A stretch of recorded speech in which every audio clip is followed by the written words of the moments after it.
All right. Okay, man. Hey, I done changed the spot. It keep overheating and shit. But that's just the shit that we got to deal with. Being in the elements is a part of the truth. When shit don't always work, but that don't mean give up. That just mean keep going and figure it out.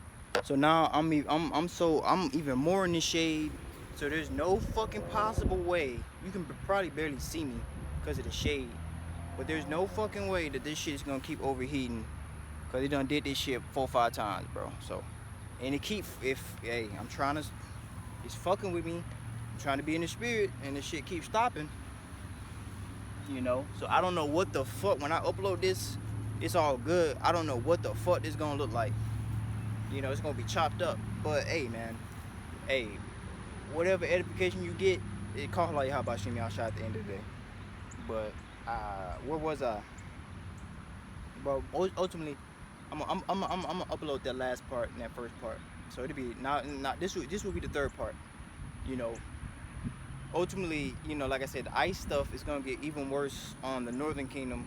Ultimately. So you Northern Kingdom people that's out that don't know about this faith, that don't know about this truth, that don't know about Yahweh Shemel Shah, you need to return unto the Lord Yahweh Shemel Shah, Lord, lest you be destroyed, man.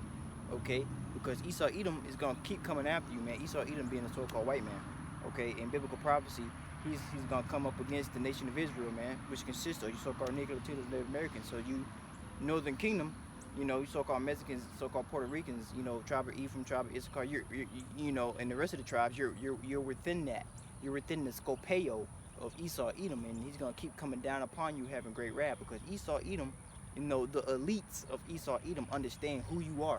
He understands that you are the Israelites, you are the sons of God, all right. And so he's gonna, bring hell upon you, man, all right. But the men of the Lord have been anointed to tell you, the way out, man.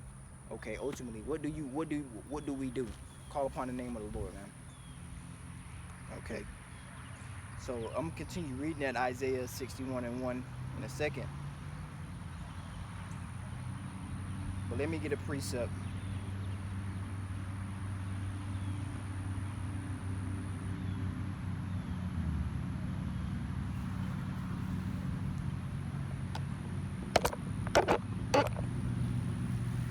Alright, damn, hold on. Alright.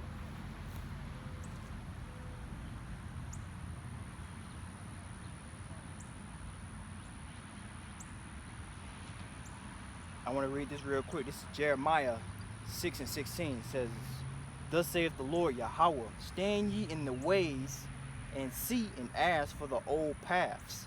What is the old paths? What were our forefathers and our ancient forefathers? What were they doing?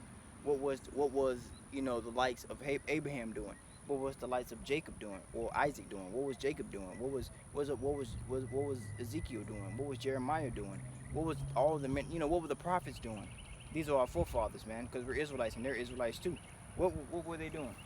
You know, ultimately, they were worshiping the Lord.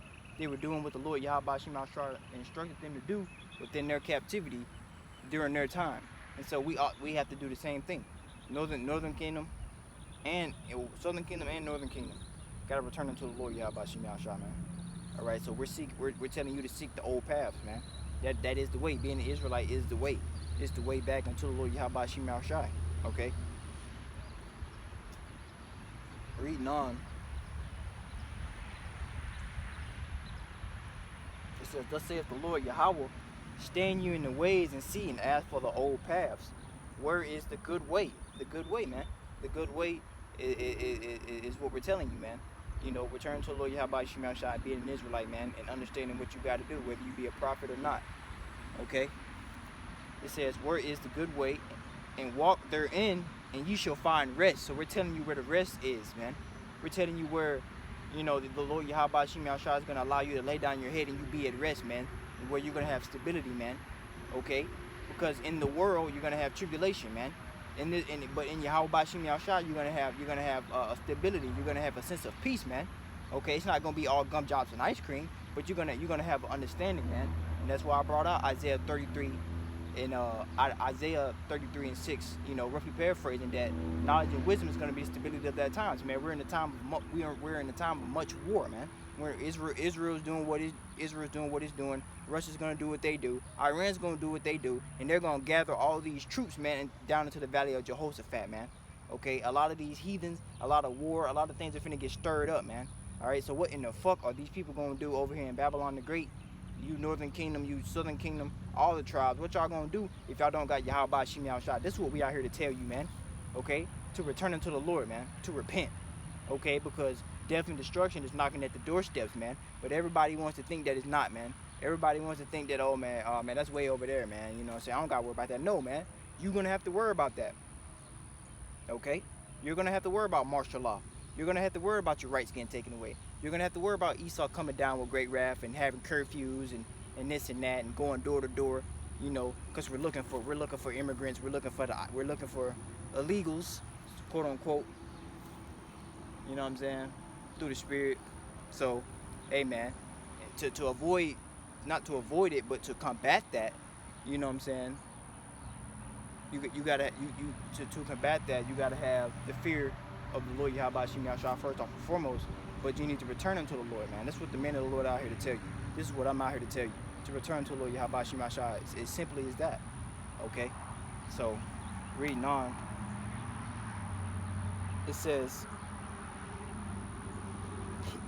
Isaiah, so I think I'm in a good spirit right now. I'm in a good groove, because the way the shade is, there's no way that this shit's gonna overheat again.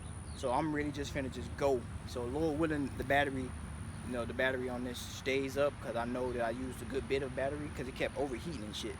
And I only got one battery life, so, you know, Lord willing, you know, Salakia for it overheating and shit. So, you know, but we finna get into the spirit of things, and Lord willing to be edifying unto the hopeful body of the elect. But it says here, reading on Isaiah 61:2, it says, proclaim ye the acceptable year of the Lord and the day of vengeance, okay, of our power, to comfort all that mourn. All right, to comfort, okay, all that mourn. And we are in the spirit of in being in the house of mourning. Okay, we are not in the house of mirth like the other Israelites are. All right, because we understand what's to come